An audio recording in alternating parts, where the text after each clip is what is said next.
اعوذ باللہ من الشیطان الرجیم بسم اللہ الرحمن الرحیم وما کان لمؤمن کسی مومن کے لیے یہ لائق نہیں ہے، یہ جائز نہیں ہے ان یقتل مؤمنا یہ کہ وہ کسی مومن کو قتل کرے، الا خطأ ہاں مگر غلطی سے اگر ہو جائے اس کے لیے بھی کفارہ ہے، سزا ہے۔ ومن قتل مؤمنا جس نے کسی مومن کو قتل کیا خطأ قتل خطا غلطی والا قتل، تو فتحریر رقبۃ مؤمنہ ایک تو یہ ہے کہ اس کو ایک مومن غلام یا لونڈی جو مومنہ ہو اس کو آزاد کرنا ہو۔ دوسرا ودیۃ اس کی جو دیت ہے وہ ہوگی مسلمۃ الی اہلہ جو سپرد کی جائے گی، لوٹائی جائے گی اس مقتول کے گھر والوں کی طرف۔ الا ان یصدقوا ایک صورت یہ ہے کہ اس کو معاف کر دیا جائے، ہاں اگر معاف کر دیا جائے تو وہ معاف ہو جائے۔ فَإِنْ كَانَ مِنْ قَوْمٍ اگر وہ مقتول جو غلطی سے قتل ہوا ہے وہ کسی ایسی قوم سے ہے کہ عدو لکم جو تمہارے دشمن ہے، یعنی کافر قوم ہے، وَهُوَ مُؤْمِنٌ لیکن جو مقتول ہوا ہے بندہ وہ مومن ہے، فَتَحْرِيرُ رَقَبَةٍ مُؤْمِنَةٍ تو اس صورت میں بھی ایک مومن جو ہے غلام اس کو آزاد کرنا ہے۔ وَإِنْ كَانَ مِنْ قَوْمٍ اور تیسری صورت یہ کہ اگر وہ جو مقتول ہے قتل ہونے والا وہ کسی ایسی قوم سے ہے، بَيْنَكُمْ وَبَيْنَهُمْ تمہارے درمیان اور اس قوم والوں کے درمیان میثاق عہد و پیمان ہے، صلح ہو چکی ہے، معاہدہ ہو چکا ہے، تو اس صورت میں بھی فدیۃ مسلمۃ الی اہلہ دیت ہے کہ جو سپرد کی جائے گی الی اہلہ اس مقتول کے ورثاء کی طرف، اس کے اہل کی طرف۔ وتحریر رقبۃ مؤمنہ اور ساتھ جو ہے وہ کسی مومن غلام کو آزاد کرنا بھی۔ فمن لم یجد پس کوئی آدمی اس غلام کو نہیں پاتا تو فصیام شہرین متتابعین اسے 2 مہینے پے در پہ مسلسل روزے رکھنے ہوں گے۔ توبۃ من اللہ یہ اللہ کی جانب سے توبہ کا طریقہ ہے۔ وکان اللہ علیما حکیما اور اللہ تعالیٰ جاننے والا ہے اور حکمت والا ہے۔ سورۃ النساء کی آیت نمبر 92 آپ کے سامنے تلاوت ہوئی ہے، آپ نے ترجمہ سماعت فرمایا۔ اس آیت کا ایک درس کل گزر چکا ہے جس کا خلاصہ یہ ہے کہ اللہ تعالیٰ نے ایمان والے کی، مومن کی مال، جان اور عزت تینوں کی حفاظت کا حکم بھی دیا ہے اور اللہ نے اس کی ذمہ داری بھی اٹھائی ہے، اور جو ان کو تلف کرے گا، جو ان کو ضائع کرے گا تو اللہ تعالیٰ نے حدود اللہ بھی قائم کی ہیں، اس کے لیے سزائیں بھی مقرر کی ہیں۔ جیسے اگر کوئی کسی کی جان لیتا ہے تو جان کے بدلے میں جان قصاص ہوگا، اگر کسی کا مال چوری کرتا ہے تو اس چور کا ہاتھ کاٹا جائے گا، کسی کی عزت پر ہاتھ ڈالتا ہے، زنا کرتا ہے تو اس کو سنسار کیا جائے گا، کیونکہ مومن کی جان، مال اور عزت یہ اللہ کو بڑی قیمتی ہے۔ تو اس میں سے مومن کی جو جان ہے اس کے متعلق جو ہے یہاں قانون ذکر کیا جا رہا ہے، باقی جو دوسرے قوانین ہیں وہ اپنی اپنی جگہ پر آئیں گے۔ اگر کوئی آدمی کسی کو قتل کر دیتا ہے تو چاہے وہ جان بوجھ کے قتل کرے یا غلطی سے قتل ہو جائے تو تب بھی اللہ تعالیٰ نے اس پر سزائیں رکھی ہیں کہ تم نے غلطی سے بھی کیوں کیا ہے، مومن کی جان ہی اتنی قیمتی ہے۔ اور کل میں نے بے شمار احادیث آپ کے سامنے ذکر کی تھی کہ اللہ کے ہاں ایمان والے کی کتنی قیمت ہے، انسان کی اللہ کے ہاں کتنی قیمت۔ اور پھر کل کے درس میں قتل مومن کی 3 صورتیں بھی بیان ہوئی تھیں کہ کسی مومن کو قتل نہیں کیا جا سکتا سوائے 3 صورتوں کے، کہ نبی علیہ السلام نے حدیث میں فرمایا کہ ظنم بعد احسان شادی شدہ یعنی محسن ہونے کے باوجود بھی، اس کے بعد بھی زنا کرے تو اسے قتل کیا جائے گا۔ دوسرا النفس بالنفس جان کے بدلے جان، کوئی کسی کو قتل کرتا ہے تو اس کے بدلے قصاصاً قتل کیا جائے گا۔ اور تیسرا حضور نے فرمایا التارک لدینہ جو اپنے دین کو چھوڑنے والا ہو، اسلام کو چھوڑنے والا مرتد ہو جائے اس کے لیے جو ہے سزائے قتل ہے کہ اس کو قتل کیا جائے گا۔ ان 3 صورتوں کے علاوہ کسی مومن کو قتل کرنا جائز نہیں۔ تو یہاں قتل کی 3 قسمیں پہلے سمجھ لیں، پھر قتل خطا کا یہاں حکم ہے۔ قتل عمد کا حکم جو ہے جان بوجھ کے قتل کا پیچھے دوسرے سپارے میں تفصیلاً گزر چکا ہے قصاص کے باب میں۔ تو قتل کی 3 قسمیں ہیں: قتل خطا غلطی سے ہونے والا قتل، قتل عمد عمدن یعنی جان بوجھ کر قتل کیا، قتل شبہ عمد جو جان بوجھ کر تو ہوا ہے لیکن اس میں شبہ پڑ گیا ہے۔ یہ 3 قسمیں ہیں۔ اس کی تھوڑی سی تفصیل ہے۔ اللہ نے فرمایا کہ کسی مسلمان کے لیے جائز نہیں ہے کہ وہ ما کان لمؤمن ان یقتل مؤمنا کہ کسی مومن کو قتل کرے الا خطا مگر غلطی سے۔ یہ قتل خطا۔ قتل خطا کی صورت مثلا کیا ہے کہ کوئی شخص شکار کر رہا تھا، شکاری جانور سامنے تھا تو اس نے شکاری جانور پر تیر چھوڑا، یا بندوق تھی، پسٹل تھا، کوئی گولی کی چیز تھی، گولی چلانے والے آزار تھے، ہتھیار تھے، اس نے اس شکار پر بندوق سے فائر کیا اور گولی چھوڑی۔ اب اس کا ارادہ تھا شکار کو قتل کرنا، لیکن غیر ارادی طور پر نشانہ اس کو نہیں لگا اور جا کر کسی مسلمان کو لگ گیا۔ آگے کوئی بندہ بیٹھا ہوا تھا یا کوئی آدمی کھڑا تھا دور، اس کو جا کے نشانہ لگ گیا تو اور وہ ہلاک ہو جاتا ہے تو یہ قتل خطا ہے، یہ غلطی والا خطا۔ تو ایک عالم بیان کرتے ہیں کہ 1953 میں جو تحریک ختم نبوت چلی تھی تو وہ فرماتے ہیں کہ اس دوران بہت سارے علماء کو جیل میں بھی ڈالا گیا۔ تو کہتے ہیں میں بھی ڈسٹرکٹ جیل میں تھا تو ایک نوجوان سے ملاقات ہوئی تو میں نے اس سے پوچھا کہ بھئی تم یہاں کس طرح آئے ہو؟ تو اس نے کہا کہ قتل کے کیس میں آیا ہوں۔ تو میں نے اس سے پوچھا کہ بھئی اللہ کے ولی تو نے قتل کیوں کیا ہے؟ اس کی تو سزا بہت سخت ہے اور اللہ کے ہاں۔ تو اس نے کہا جی مجھ سے قتل تو ضرور ہوا ہے لیکن جان بوجھ کے میں نے نہیں کیا۔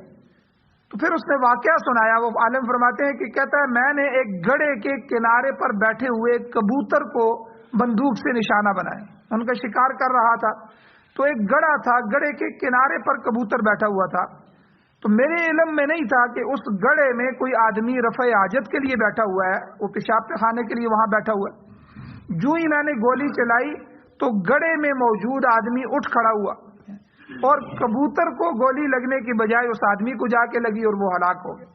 اب میرا اس شخص سے کوئی جھگڑا نہیں تھا، کوئی تنازع نہیں تھا اور نہ میں نے اسے ارادتاً قتل کیا ہے، تو بہرحال یہ غلطی سے مجھ سے ہو گیا ہے۔ تو یہ صورتیں خطا کی ہیں، اس کو کہتے ہیں قتل خطا، غلطی سے اگر قتل ہو جائے۔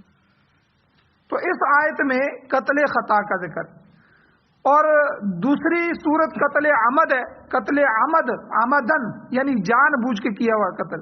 سورہ بقرہ میں پیچھے دوسرے سپارے میں تفصیلاً قصاص کی جگہ جو ہے قصاص کی آیتوں میں اس کا ذکر گزر چکا ہے۔ تو اس کی صورت کیا ہے کہ اگر کوئی شخص دوسرے کو قصداً جان بوجھ کے ارادہ کرتے ہوئے غصے کے ساتھ قتل کر دے تو اس کا بدلہ قصاص کی صورت میں ہوتا ہے، یعنی جو مقتول ہیں جن کا بندہ قتل ہوا ہوتا ہے وہ مقتول کے بدلے میں قاتل کو قتل کریں گے۔ البتہ اس میں ایک صورت یہ بھی ہے کہ اگر مقتول کے ورثاء راضی ہو جائیں، وہ کہیں کہ چلو ہم اس کو معاف کر دیتے ہیں، قتل نہیں، تو قصاص کے بدلے دیت ہوگی جسے خون بہا بھی کہتے ہیں۔ یا تیسری صورت یہ ہے وہ چاہیں تو اسے معاف بھی کر سکتے ہیں، قتل بھی معاف کر سکتے ہیں، دیت بھی معاف کر سکتے ہیں۔ اور اس میں ایک قانون یہ بھی ہے شریعت کا، یاد رکھیں کہ مقتول کے جو ورثاء ہیں، ورثاء تو کافی سارے ہوتے ہیں، ان ورثاء میں سے سارے اس کے بدلہ لینے پر تیار ہیں کہ ہم اس کے بدلے میں قاتل کو قتل کریں گے۔ ایک وارث بھی اگر معاف کر دے تو قصاص نہیں لیا جائے گا، قصاص ساقط ہو جاتا ہے۔ ایک وارث بھی تو پوری حد ہے، حد کے لیے جو ہے وہ تھوڑا سا شبہ پیدا ہو گیا یا کوئی چیز ایسی آ گئی تو حد ساقط ہو جاتی ہے۔ تو یہاں بھی اگر ایک وارث نے بھی معاف کر دیا تو پھر قصاص نہیں لیا جائے گا، البتہ دیت ہوگی، خون بہا دیا جائے گا اور قاتل کے مال میں سے وہ ادا کیا جائے گا۔ اب وہ دیت کتنی ہے آگے انشاءاللہ تفصیلاً وہ آ رہی ہے۔ تو قتل کی یہ دو قسمیں ہوں گی، قتل خطا، قتل عمد. یہ تو آسان ہے کہ غلطی سے ہو گیا یا جان بوجھ کے ہو گیا، یہ دو. تیسرا ہے قتل شبہ عمد، یعنی قتل عمد اور قتل خطا کے علاوہ یہ قتل کی ایک تیسری قسم ہے، قتل شبہ عمد. اس کا ذکر حدیث میں بھی ملتا ہے. تو یہ قتل عمد کے مشابہ ہوتا ہے، قتل عمد نہیں ہوتا، جان بوجھ کے قتل کے حکم میں نہیں ہوتا، لیکن اس کے مشابہ ہوتا ہے. قتل تو اس نے جان بوجھ کے کیا ہوتا ہے. یہ اس طرح ہوتا ہے کہ مثال کے طور پر قتل ہوتا تو عمدن ہے، جان بوجھ کے، مگر اس میں آلہ جو استعمال ہوتا ہے وہ آلہ ایسا استعمال ہوتا ہے جس کے ساتھ عام طور پہ قتل نہیں کیا جاتا. مثلا ڈنڈا اٹھایا، لاٹھی سے مار مار کے اس کو مار دیا. اب مارا تو اس کو جان بوجھ کے ہے، لیکن اس نے لاٹھی ماری، اور لاٹھی آلہ قتل نہیں ہے. آپ نے دیکھا ہوگا جہاں کہیں بھی علاقے میں قتل ہوتا ہے تو پولیس جو ہے وہ لاش سے بھی پہلے، پوسٹ مارٹم سے بھی پہلے کہتے ہیں جی آلہ قتل برآمد کیا جائے. مجرم پکڑ جائے تو اس سے پوچھتے ہیں تو نے کس سے قتل کیا، پسٹل سے کیا، چھری سے کیا، آلہ قتل برآمد کیا جائے. یہ بڑا اہم نقطہ ہوتا ہے. تو کیونکہ اس سے قتل کی قسم بدل جاتی ہے، تو اب لاٹھی سے مارا یا پتھر اٹھا کے مارا یا کلاڑا ہاتھ میں تھا، کلاڑے سے نہیں مارا، کلاڑے کے دستے سے مار دیا وغیرہ وغیرہ، یہ آلہ قتل نہیں ہے. اور اس حالت میں اگر مضروب جس کو مارا گیا وہ مر گیا تو یہ، حالانکہ ایسی ضربات سے عام طور پہ ہلاکت واقع نہیں ہوتی، کسی کو ڈنڈا اٹھا کے مارا تو بندہ اس سے مرتا نہیں ہے، پتھر مارنے سے عام طور پہ مرتا نہیں ہے، لیکن ہلاکت ہو گئی. تو یہ قتل شبہ عمد ہے. اس کے مقابلے میں اگر چھری سے مارا یا تلوار تھی، تلوار سے گردن کاٹ دی، یا پستول یا کوئی گن وغیرہ تھی جس سے پسٹل فائر کر کے اس کو مار دیا، تو یہ آلہ قتل ہے. تو یہ عمدن ہوں گے تو یہ دوسری قسم میں آئیں گے. اور یہ اگر آلہ قتل سے نہیں کیا، دوسری کسی چیز، لاٹھی، کلاڑے کے دستے یا پتھر یا کسی ایسی چیز سے مارا، تو یہ قتل شبہ حمد میں ہوگا. تو قتل شبہ حمد میں اور قتل خطا میں، ان دونوں صورتوں میں قصاص نہیں لیا جاتا. پہلی صورت غلطی سے قتل ہو گیا، یہ تیسری صورت کہ جس میں ایسے آلے سے قتل ہو گیا کہ جو عام طور پہ آلہ قتل نہیں ہے، تو اس میں قصاص نہیں لیا جاتا، یعنی قتل کے بدلے قتل نہیں ہوگا، بلکہ ان دو صورتوں میں خون بہا اور تیسری چیز ساتھ کفارہ ہو جائے گا. اس کے ساتھ کفارہ آ کے مل جاتا ہے. تو یہاں بھی اللہ تعالیٰ نے یہی حکم بیان فرمایا ہے، قتل خطا کا کفارہ بیان فرمایا. کیا فرمایا اللہ تعالیٰ نے؟ ومن قتل مؤمنا خطأ. اب اس میں تین صورتیں ہیں. یا تو عام جس بستی میں ہم رہ رہے ہیں اس میں سے کوئی ایمان والا، کوئی مسلمان، ہماری برادری، ہماری بستی، ہمارے محلے، ہمارے شہر میں سے ہم سے قتل ہو گیا، یا کسی کافر قوم کا آدمی تھا وہ ہم سے قتل ہو گیا، لیکن وہ آدمی مومن تھا، جو قتل ہوا ہے وہ ایمان والا تھا، قوم برادری اس کی کافر تھی. یا تیسری صورت یہ ہے کہ کوئی ایسا بندہ ہم سے قتل ہو گیا جن سے ہمارا معاہدہ چل رہا تھا کہ ہماری جنگ بندی چل رہی تھی کہ ہم نے آپ سے لڑنا نہیں ہے، آپ نے ہم سے لڑنا نہیں ہے، معاہدہ ہو گیا، وہ ہمارے حلیف ہو گئے، دوست بن گئے اس معاملے میں، معاہدے میں. تو یہ تینوں کی صورتیں الگ الگ اس آیت کے اندر اللہ تعالیٰ نے بیان فرمائی. پہلا فرمایا ومن قتل مؤمنا خطأ، جس نے کسی مومن کو غلطی سے قتل کر دیا، ارادہ قتل کا نہیں تھا مگر غلطی سے ایسا ہو گیا، تو اس کے لیے دو سزائیں ہیں، ایک کفارہ ہے اور دوسرا دیت ہے، خون بہا. چنانچہ فرمایا قتل خطا کا کفارہ کیا ہے؟ آگے اللہ نے فرمایا فتحریر رقبۃ مؤمنہ، ایک مومن غلام کا آزاد کرنا. غلام مرد ہو یا عورت ہو، بہرحال اسے خرید کر آزاد کرنا ہوگا، یہ اس کی جو ہے وہ کفارہ ہے. اب غلام کے ساتھ، اس کے ساتھ اللہ تعالیٰ نے ایمان کی شرط لگائی ہے، کافر غلام نہیں ہو. تو صرف مومن غلام یا مومنہ لونڈی ہی کفارے میں قابل قبول ہے کہ ان کا ایمان والے ہوں. بہرحال اب تو پوری دنیا میں یہ غلامی والا جو سلسلہ ہے یہ تو ختم ہو چکا ہے، غلام نہیں ہے، لہذا کفارے کی یہ شکل باقی نہیں رہی. اس کی صورت آخر میں آ رہی ہے، وہ جو میں نے آگے ترجمے میں بھی ذکر کی ہے کہ اگر غلام نہیں مل رہا تو پھر پے در پے اوپر نیچے مسلسل جو ہے وہ 60 روزے یعنی 2 مہینوں کے روزے رکھنے ہوں۔ تو بہرحال اب دوسری صورت باقی ہے جس کا ذکر آگے اگلے حصے میں آ رہا ہے۔ بہرحال رقبہ یہاں اللہ تعالیٰ نے فرمایا فتحریر رقبۃ مؤمنہ، مومن گردن کو آزاد کرے۔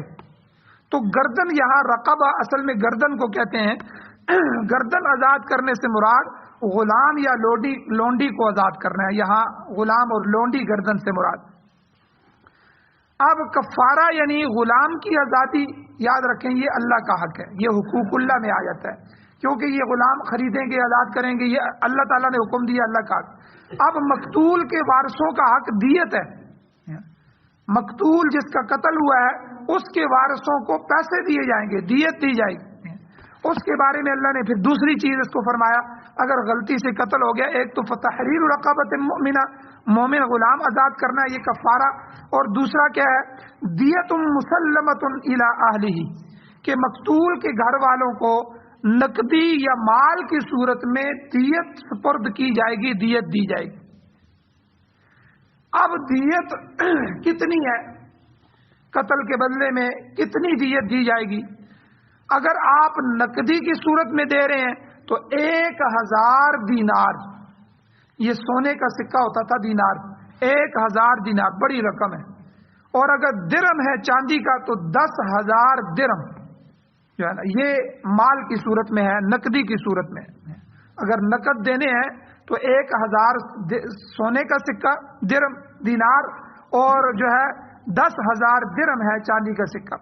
امام شافعی رحمۃ اللہ علیہ فرماتے ہیں اگر درم کا سائز چھوٹا ہو، درم 2 قسم کے ان کے زمانے میں تھے، تو درم کا سائز چھوٹا ہو تو پھر 10,000 درم کی بجائے 12,000 جو ہے وہ درم دینے ہوں۔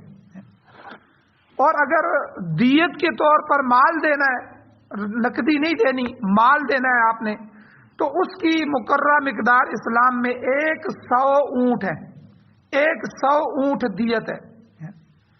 تو ان کی عمریں مختلف ہوں گی، عمر مختلف ہوگی، اسلام نے اس میں عمریں جو ہے وہ 4-5 قسم کی عمریں لکھتی ہیں۔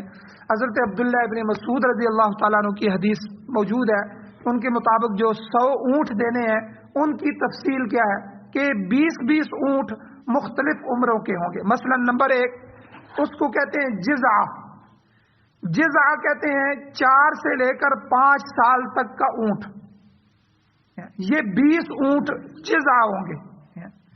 اور نمبر 2 ہے حقہ یا حقہ، حقہ یہ 3 سال سے لے کر 4 سال، 1 سال کم ہو گیا، یعنی 4 سال سے 5 سال کے جو ہیں، 4 سال سے اوپر 4 سال 5 سال، یہ جو ہے 20 اونٹ یہ پہلے ہو گئے جزع۔ دوسرے نمبر پہ ان سے 1 سال کم، 3 سال یا 4 سال کے جو ہیں یہ 20 اونٹ ہوں گے، ان کو حقہ کہتے ہیں۔ تیسرے نمبر پر ابن لبون، ابن لبون کہتے ہیں جو 2 سے 3 سال کے ہوں، یہ بھی 20 اونٹ ہوں گے، یہ اونٹ ہوں گے۔ اور چوتھے نمبر پر بنت لبون، یہ بھی 2 یا 3 سال کے ہی ہوں گے، لیکن یہ 20 اونٹنیاں ہوں گی، یہ ایک ہی قسم کے ہیں لیکن 20 اونٹ اور 20 اونٹنیاں جو 2 سے 3 سال کے ہوں گے، یہ الگ الگ یہ 20 ہوں گے۔ اور پانچواں جو ہے بنت مخاض ہے، جو 1 سال سے 2 سال کا اونٹ ہے، یہ 20 اونٹنیاں ہوں گی، ان کو بنت مخاض کہتے ہیں۔ تو یہ 5 قسم کے الگ الگ اونٹ ہوں گے، ہے یہ 100 کی تعداد میں ہوں گے۔ یہ قتل کے بدلے میں جو دیت ہوگی یہ 100 اونٹ دیت دیے جائیں گے۔ تو فقہاء کرام کے نزدیک جو ہے اونٹوں کی یہ تعداد راجح یہی ہے، فقہاء نے یہی لکھا ہے۔ تاہم دیت مغلظہ یعنی سخت دیت کا ذکر بھی احادیث میں ملتا ہے، جس کے مطابق 5 قسم کی بجائے 4 قسم کے اونٹ بھی دیت میں ادا ہو سکتے ہیں۔ اس میں مسئلہ نہیں ہے، ہر عمر کے پھر 20 کی بجائے 25 جو ہے وہ فی قسم کے اونٹ آ جائیں گے، تو یہ جو ہے 25 100 کے برابر بن جائیں گے۔ بعض روایات میں 3 اقسام کے اونٹوں کا بھی تذکرہ ملتا ہے، تو اس کے مطابق پھر 30 اونٹ 2 عمروں کے ہو جائیں گے، اور 40 اونٹ جو ہیں وہ تیسری عمر کے ہو جائیں گے۔ تو بہرحال یہ 100 اونٹ جو ہیں یہ دیت ہوگی۔ موجودہ زمانے میں یا کسی آئندہ زمانے میں بھی اگر دیت کا قانون نافذ ہو جائے، یہ میں نے کل بھی کہا تھا، ہماری سب سے بڑی کمزوری یہ ہے کہ خلافت کا نظام نہیں ہے۔ اگر خلافت آ جائے تو یہ ساری حدود قائم ہو جائے، یہ سارے مسائل ہمیں سمجھ آ جائیں. جس طرح ابھی ہم زکوٰۃ دیتے ہیں، گورنمنٹ کی طرف سے قانون تو نہیں ہے لیکن ہم خود دیتے ہیں، اور اسی طرح نماز پڑھتے ہیں، تو اس کے مسائل بھی ہمیں پتہ ہیں. تو یہ جو قصاص ہے یا حدود اللہ ہے، ان کے مسائل ہمیں اس لیے نہیں پتہ یا سمجھ نہیں آتے کیونکہ ان کا تذکرہ نہیں ہے، یہ نافذ نہیں ہے. تو ان کے نفاذ کے لیے امارت اسلامیہ کا ہونا، قرآن و سنت والی حکومت کا ہونا ضروری ہے، قاضی کا ہونا ضروری ہے. تو بہرحال ہمارے قانون میں، انگریزی قانون میں دیت موجود ہے لیکن اس کا یہ قانون نہیں ہے جو اسلام نے لکھا ہے. تو اگر کسی وقت جو ہے ایسے آئندہ زمانے میں یا ہمارے زمانے میں خلافت نافذ ہو جائے اور دیت کا یہ قانون نافذ ہو جائے تو رائج الوقت سکہ جو بھی اس وقت اس زمانے میں رائج ہوگا، اس میں اگر دینا ہو تو زر دیت کا تعین اونٹوں کی قیمت سے لگایا جائے گا کہ 100 اونٹوں کی قیمت کیا بنتی ہے، اس کے حساب سے دیا جائے گا، یا دینار اور درہم کے مبادلے کی مقدار کے مطابق جو ہے وہ قیمت لگائی جائے گی. تو بہرحال قتل خطا میں مذکورہ جو کفارہ ہے اور دیت ہے یہ دونوں ادا کرنے ہوں گے. قتل خطا میں کہ کفارہ بھی دینا ہوگا کہ آزاد غلام کو آزاد کرنا ہوگا جو مومن ہو، اور دیت بھی دینی ہوگی، یعنی یہ 100 اونٹ یا 1000 دینار یا 10,000 درہم، یہ ان میں سے کوئی بھی جو ہے وہ دینا ہوگا. آگے اللہ نے فرمایا الا ان یصدقوا، سوائے ایک صورت کے کہ مقتول کے وارثان دیت بھی معاف کر دیں. ایسی صورت میں پھر دیت نہیں ہوگی. اگر وہ مقتول کے ورثاء معاف کر دیتے ہیں تو پھر دیت ادا نہیں کی جائے گی کیونکہ اس میں معافی ہو جاتی ہے، ان کو حق حاصل ہے، یہ ان کا حق تھا. حقوق اللہ جو ہیں وہ ہم نے ہر حال میں ادا کرنے ہیں جب تک اللہ معاف نہ کرے. اور اللہ نے حکم دیا غلام کا آزاد کرنا، یہ اللہ کا حق تھا، یہ اللہ کی طرف سے ہے. اور جو دیت کا مسئلہ ہے یہ مقتول کا حق کے ورثاء کا حق ہے، یہ حقوق العباد میں آتا ہے، بندوں کا حق ہے. اگر بندے اپنا حق چھوڑ دیتے ہیں، معاف کر دیتے ہیں تو وہ معاف ہو جاتا ہے. تو یہ تینوں صورتیں اس میں بیان ہوگی. تو آگے جو ہے یہ تو قتل خطا کی پہلی صورت ہے، یہ تو عام صورت ہے کہ کوئی بندہ ہمارے محلے میں، معاشرے میں، عام مسلمانوں کے اپنی برادری میں سے کوئی قتل ہو جاتا ہے اور قتل خطا ہو جاتا ہے غلطی سے، اس کی سزا یہ ہے دونوں صورتیں کہ کفارہ بھی ہوگا غلام آزاد کرنا، مومن غلام، اور دیت بھی ہوگی کہ 100 اونٹ جو ہے یا ان کی قیمت جو ہے ادا کیے جائیں گے، یا 1000 دینار یا 10,000 درہم یہ ادا کیے جائیں گے. یا ہمارے زمانے میں چونکہ دینار اور درہم بھی نہیں رہے تو ان کی موجودہ قیمتیں جو ہیں وہ ادا کی جائیں گی. آگے 2 صورتیں اور بھی ہیں کہ اگر آپ نے کسی دشمن کافر قوم کا بندہ مار دیا اور بندہ مومن ہے، یا کسی معاہد جس سے ہمارا معاہدہ ہو چکا تھا صلح کا، پھر کسی مسلمان نے اٹھ کے اس کی کافر کو بھی مار دیا، اس پر بھی سزا ہے. وہ کیا ہے انشاءاللہ کل کے درس میں بیان کی جائیں گی. اللہ تعالیٰ سے دعا ہے اللہ تعالیٰ ہمیں عمل کی توفیق عطا فرمائے. آمین. الحمدللہ رب العالمین والعاقبۃ للمتقین والصلاۃ والسلام علی رسولہ النبی الامی الکریم. یا اللہ ہماری کمیوں کو تائیوں کو معاف فرمائیے، درگزر فرمائیے، صغیرہ کبیرہ گناہوں کو معاف فرمائیے. یا اللہ قرآن و سنت کو پڑھنے، پڑھانے، سننے، سنانے، سمجھنے، سمجھانے کی توفیق عطا فرمائیے. یا اللہ اس کو نافذ بھی فرمائیے. یا اللہ اس کی حکومت بھی ہمیں نصیب فرمائیے. قرآن و سنت کی بالادستی نصیب فرمائیے. قرآن و سنت کا غلبہ نصیب فرمائیے. یا اللہ نیک صالح حکمران نصیب فرمائیے. یا اللہ قرآن و سنت والی امارت اسلامیہ شریعہ خلافت راشدہ کا قیام نصیب فرمائیے. یا اللہ جو حضرات ایمان کی حالت سے اس دنیا سے جا چکے ہیں یا اللہ ان سب کی بخشش فرمائیے. یا اللہ بہت سارے حضرات فوتکیاں ہوئی ہیں، انہوں نے دعاؤں کا کہا ہے، یا اللہ ان سب کے مرحومین کو، یا اللہ ان سب کے جو متوفین ہیں، یا اللہ ان سب کو جنت الفردوس نصیب فرمائیے. یا اللہ ہمارے ماموں کا بیٹا فوت ہوا ہے، یا اللہ اس کی مغفرت فرمائیے، بال بال مغفرت فرمائیے. یا اللہ ہم سب کو بھی قبر حشر آخرت کی تیاری نصیب فرمائیے، غفلت کی زندگی سے محفوظ فرمائیے، خاتمہ ایمان پر فرمائیے، بیماروں کو شفا عطا فرمائیے، پریشان حالوں کی پریشانی کو ختم فرمائیے. صلی اللہ تعالی علی خیر خلقہ محمد وآلہ وصحبہ اجمعین برحمتک یا ارحم الراحمین.